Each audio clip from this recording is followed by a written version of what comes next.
आधी रात को अचानक बीवी की आंख खुली तो उसने देखा कि उसका शौहर बिस्तर पर नहीं है। तशवीश में मुब्तला सीढ़ियां उतरकर वो किचन में आई। शौहर को कॉफ़ी का मग पकड़े गहरी सोच में डूबे देखा तो पूछा, तुम इस वक्त यहाँ क्या कर रहे हो?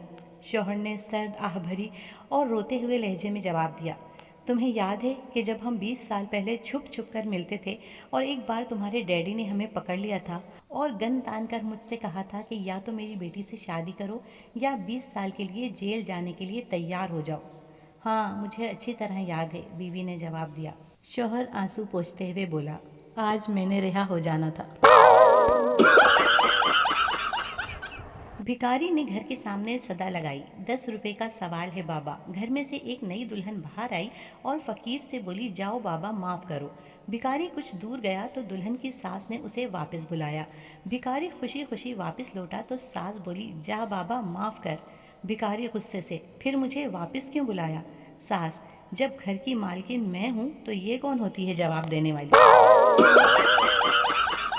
दादाजी जब 100 साल के हुए तो उन्होंने अपनी सालगिरह का जश्न मनाया। हर एक ने अच्छी सेहत और चाको चौबंद जिस्म का राज जानना चाहा।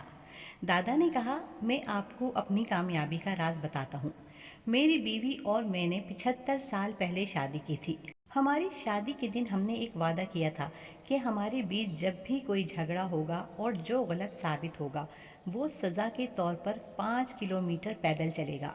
और मैं इन 75 सालों में तकरीबन रोज़ाना 5 किलोमीटर चल रहा हूँ। एक दोस्त ने पूछा, लेकिन तुम्हारी बीवी भी पतली और ताकतवर है? दादा ने कहा, वो भी मुझे चेक करने के लिए मेरे पीछे 5 किलोमीटर चलती है कि चल रहा हूँ या पार्क में बैठा हूँ।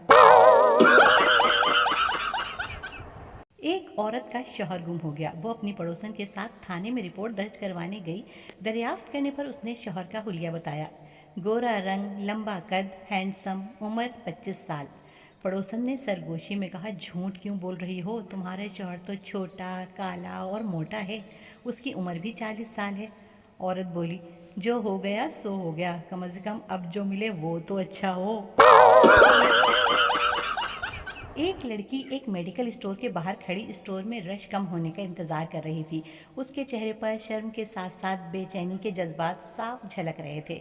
आखिर काफ़ी देर बाद जब मेडिकल स्टोर में रश ख़त्म हो गया तो वह घबराती शर्माती अंदर दाखिल हुई और अपने कांपते हाथों से अपने पर्स से एक पर्ची निकालकर सामने रखी और शर्माते हुए बोली, मैं एक स्कूल टीचर हूँ, मेरी एक डॉक्टर से शादी तय हुई है। आज उनका पहला ख़त आया है, क्या आप पढ़कर सुना देंगे कि क्या लिखा है?